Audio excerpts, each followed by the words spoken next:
पिछले 2 दिन से हम आपको चाय पर लगातार आमंत्रित करते हैं और फिर आपको बिना चाय पिलाए ही चले जाते हैं। यानी चाय के नुकसान वाली खबर 2 दिन से हम आपको दिखा नहीं पा रहे हैं, क्योंकि ब्लैक एंड व्हाइट हम शुरू करते हैं, आपको बताते हैं कि आज ये खबर दिखाएंगे और बाकी खबरें इतनी ज़्यादा हो जाती हैं और समय का पता ही नहीं चलता कि कब 10 बज गए और ये खबर रह जाती है। आप में से बहुत सारे दर्शकों ने मेल्स लिखे, बहुत सारे दर्शकों ने सोशल मीडिया पर लिखा, व्हाट्सएप पर लिखा और कहा कि आप ये खबर क्यों नहीं दिखा रहे हैं। लेकिन आज चाय पर यह चर्चा आपके साथ जरूर होगी, इसलिए चाय के जितने भी शौकीन लोग हैं, खास तौर पर दूध वाली चाय के, ये खबर उनके लिए है, उन लोगों के लिए है जो दूध वाली चाय के बहुत शौकीन हैं, क्योंकि एक नई रिसर्च में पता चला है कि दूध वाली चाय को अधिक मात्रा में पीने से आपकी थकान मिटने की बजाय और बढ़ जाएगी। चीन की राजधानी बीजिंग में हुई इस स्टडी में 5000 से ज्यादा छात्रों ने हिस्सा लिया और ये वो छात्र थे जिन्हें मिल्क टी यानी दूध वाली चाय पीने की लत लग चुकी थी। ये हर समय दूध वाली चाय पीते थे। ये स्टडी लगभग 1 साल तक चली, जिसमें पता चला कि जो लोग दूध वाली चाय ज्यादा पीते हैं उन्हें इसकी वजह से डिप्रेशन और एंग्जाइटी की शिकायत हो सकती है और इसकी वजह से लोगों के मन में कई बार तो आत्महत्या करने के बुरे विचार भी आ सकते हैं। इसके अलावा इस स्टडी में मिल्क टी के साथ बबल टी और मसाला टी की लत को भी मानसिक स्वास्थ्य के लिए हानिकारक माना गया। आप में से बहुत सारे लोग मसाला चाय के भी बड़े शौकीन हैं, तो वो लोग भी सावधान हो जाएं। हमारे देश में बहुत सारे लोग ऐसे हैं जो ये सोचते हैं कि मसाला चाय उनका सिरदर्द भगा सकती है, उन्हें तरोताज़ा कर सकती है। लेकिन इस स्टडी के मुताबिक दूध से बनी मसाला चाय या दूध से बनी ऐसी चाय जिसे बहुत देर तक उबालने के बाद पिया जाता है और जिसमें झाग बहुत ज़्यादा होते हैं, ऐसी दूध वाली चाय सिर दर्द को कम बिल्कुल नहीं करती, बल्कि ये चाय मानसिक रूप से लोगों को और ज़्यादा बीमार बना सकती है। मिल्क टी का मतलब होता है चाय की पत्तियों को दूध और पानी में उबालकर पीना, और जब आप मिल्क टी पीते हैं, दूध वाली चाय पीते हैं, तो आपको यह नहीं पता होता कि इसमें कैफीन भी होता है।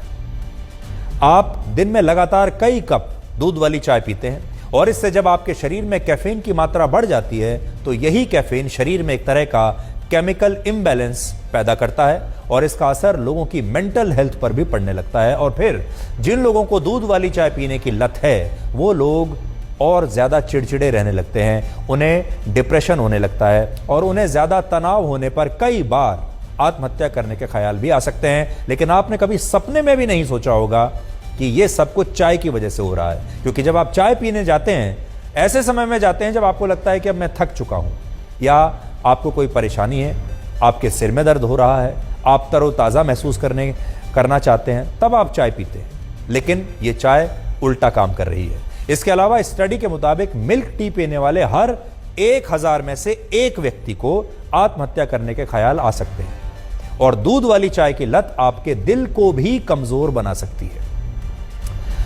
यह स्टडी जो अभी तक मैंने आपको बताई ये तो बीजिंग में हुई थी। अब देखिए अमेरिका की ब्राउन यूनिवर्सिटी के मुताबिक दूध वाली चाय के हर कप में 40 मिलीग्राम कैफीन होता है, जो न सिर्फ स्लीप पैटर्न को बिगाड़ देता है, यानी आपके जो सोने की जो पूरी व्यवस्था है उसे बिगाड़ देता है, बल्कि इससे आपको हृदय रोग समेत कई और बीमारियां भी हो सकती हैं। इसके अलावा जो लोग ठंडी चाय को दोबारा गर्म करके पीते हैं, कई बार आपने देखा होगा हम अपनी रसोई में चाय बनाते हैं, 1 कप पीते हैं, फिर वो चाय पतीली में रहती है या पैन में रहती है और फिर हम उसको दोबारा गर्म करके पीते हैं। बहुत जगह जब आप जाते हैं स्टॉल में या किसी दुकान पर, चाय हमेशा पतीले में चढ़ी रहती है, पैन में उबलती रहती है और उसी उबलती हुई चाय में से वो आपको चाय पिलाता रहता है। तो जो लोग चाय को दोबारा गर्म करके पीते हैं या जो लोग सुबह उठते ही चाय पीते हैं, उन्हें ब्लड प्रेशर, अल्सर, डिहाइड्रेशन और हड्डियां कमजोर होने की शिकायत भी इस चाय की वजह से हो सकती है। और हमारे देश में जिन लोगों को चाय पीने की आदत पड़ चुकी है, लत पड़ चुकी है, उन्हें शायद ये पता ही नहीं होगा कि टी बोर्ड ऑफ इंडिया ने कुछ समय पहले एक एडवाइजरी जारी की थी जिसमें यह बताया गया था कि बाजार में मिलावटी चाय की पत्तियां भी अब बेची जा रही हैं, जिन्हें खुशबूदार बनाने के लिए, उसका रंग और ज्यादा खूबसूरत बनाने के लिए सिंथेटिक कलर्स और केमिकल्स का भी इस्तेमाल किया जाता है। और अगर आप ऐसी चाय पत्ती की चाय बनाकर पी रहे हैं तो इससे आपको कैंसर भी हो सकता है। इसलिए ये भी देख लीजिए कि आप जो चाय की पत्ती ला रहे हैं वो अच्छी क्वालिटी की हो, वो मिलावटी ना हो। सबसे ज्यादा खतरनाक बात यह है कि हमारे देश में ज्यादातर लोग दूध वाली चाय ही पीते हैं। आज भी अगर आप जाएंगे, देश में ज्यादातर लोग दूध की चाय पीते हैं। एक सर्वे के मुताबिक भारत में चाय पीने वाले लोगों में 80% लोग ऐसे हैं जो नियमित रूप से सिर्फ दूध वाली चाय पीना ही पसंद करते हैं, और इस चाय को भी वो काफी देर तक उबाल कर पीते हैं ताकि चाय लाल हो जाए, जबकि चाय को ज्यादा देर तक उबालना खतरनाक माना गया है। भारत के ज्यादातर घरों में चाय बनाने के लिए पानी और दूध के साथ चाय की पत्ती को उबाला जाता है। आपके घर में भी ऐसा ही होता होगा, लेकिन अलग अलग स्टडीज कहती हैं कि चाय को 5 मिनट से ज्यादा अगर उबाला गया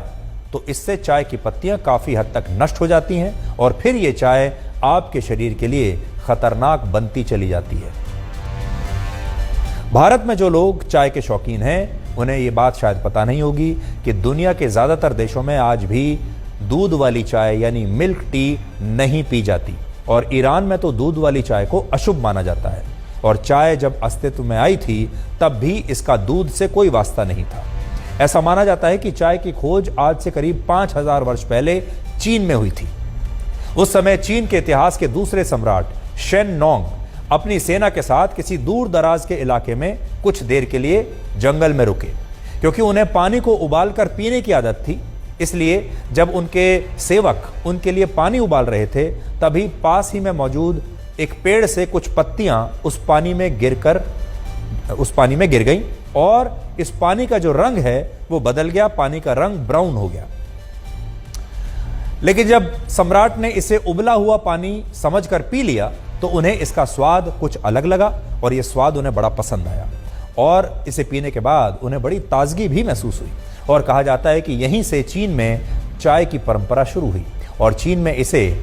चा कहा जाता है। हम तो चाय कहते हैं, वहां इसे चा कहते हैं। भारत में चाय का प्रवेश सैकड़ों वर्ष पहले सिल्क रूट के जरिए हुआ था, लेकिन औपचारिक रूप से भारत के लोगों का चाय से परिचय अंग्रेजों ने करवाया था। अंग्रेजों ने ही सबसे पहले वर्ष 1830 के आसपास, 1830 के दशक में भारत में चाय के बागान लगाने की शुरुआत की, और अंग्रेज भी बिना दूध वाली चाय ही पीते थे। लेकिन भारत में धीरे धीरे दूध वाली चाय पीने का एक ट्रेंड बन गया, क्योंकि अंग्रेज इस चाय को रेलवे स्टेशन पर आकर बेचा करते थे, और रेलवे स्टेशन से ही ये चाय पूरे देश में, पूरे भारत में फैलती चली गई। आज भारत में औसतन हर व्यक्ति सालाना 250 कप, 250 कप और हर महीने 21 कप चाय पीता है, और ये हम आपको पूरे देश के लोगों का एक औसत बता रहे हैं। पूरे वर्ष में एक औसत व्यक्ति 250 कप चाय पीता है। अगर आप वैसे देखेंगे तो कुछ शहरों में लोग दिन में 5 से 6 कप चाय भी पीते हैं, और आज चाय के उत्पादन के मामले में भारत पूरी दुनिया में चीन के बाद दूसरे स्थान पर है। हम ये नहीं कह रहे कि आपको चाय नहीं पीनी चाहिए। अगर आप सीमित मात्रा में चाय पीते हैं, और अगर आप चाय बनाने का सही तरीका जानते हैं, यानी चाय बनाने की जो सही विधि है उसके अनुसार अगर आप चाय बनाते हैं, तो आपको डरने की कोई आवश्यकता नहीं है। हम यहाँ स्पष्ट करना चाहते हैं कि हम ये नहीं कह रहे कि चाय पीने से ही आप बीमार हो जाएंगे या ये चाय आपके लिए खतरनाक है। हम ये कह रहे हैं कि अगर आप गलत विधि से चाय बना रहे हैं तो ये खतरनाक होगा। अगर आप चाय को ज़रूरत से ज़्यादा उबाल रहे हैं, ज़रूरत से ज़्यादा उसे लाल करके पीते हैं, ज़रूरत से ज़्यादा आप पत्तियों को उबालते हैं, या फिर बार बार चाय को गर्म करते हैं, तो फिर ये आपके लिए हानिकारक है। लेकिन अगर आपको दूध वाली चाय पीने की लत लग चुकी है तो आपको आज ही सावधान हो जाना चाहिए और ये चेक करना चाहिए कि क्या आप डिप्रेशन और तनाव में रहते हैं, और अगर ऐसा है तो इसका कारण कहीं आपकी चाय के साथ तो जुड़ा हुआ नहीं है।